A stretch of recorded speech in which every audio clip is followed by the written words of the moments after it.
bayan masusinang iniimbestigahan ang nangyaring kaguluhan sa isinagawang clearing operation sa Bangkerohan Public Market sa Davao City.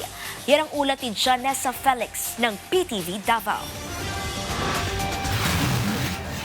Nauwi sa gulo ang road clearing operation sa mga display ng mga vendors sa Bangkerohan Public Market sa Davao City na hindi sumusunod sa regulasyon sa kanilang pagtitinda. Ito ay matapos kumpiskahin ng mga miyembro ng Ancillary Services Unit ang mga nakadisplay na prutas at iba pang produkto lampas alas 4 ng hapon noong Miyerkules na nagresulta sa pisikal na komprontasyon sa pagitan ng mga kawani ng aso at mga vendors. Agad ding dumating ang mga pulis at dinala ang mga nasangkot na individual sa police station kung saan nagkasundo sila na sa barangay na lamang mag-aayos. Dinala rin sa Southern Philippines Medical Center upang sumailalim sa medical examination na magagamit din nila kung sakaling maghain sila ng kaso.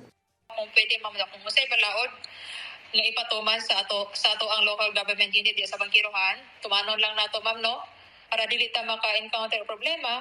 Both parties ma'am kay ang ancillary services unit nagtrabaho lang po na silang trabaho. Ayon sa head ng Ancillary Services Unit na si Paul Bermejo, isa sa kanilang mga personahe na nasangkot sa nasabing kaguluhan ang nakaranas ng knee injuries at sugat sa ulo, kung saan na-confine pa ito ngayon sa Southern Philippines Medical Center.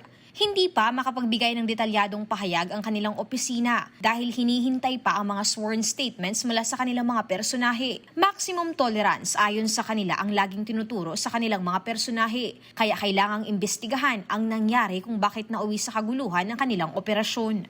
Hinahinga na natin sila kasi yung tolerance lang ta. Kanya, kung paminaw ninyo na nanay commotion, ayaw na mo o padayon. Wala lang mo. Sibak na lang mo dahil.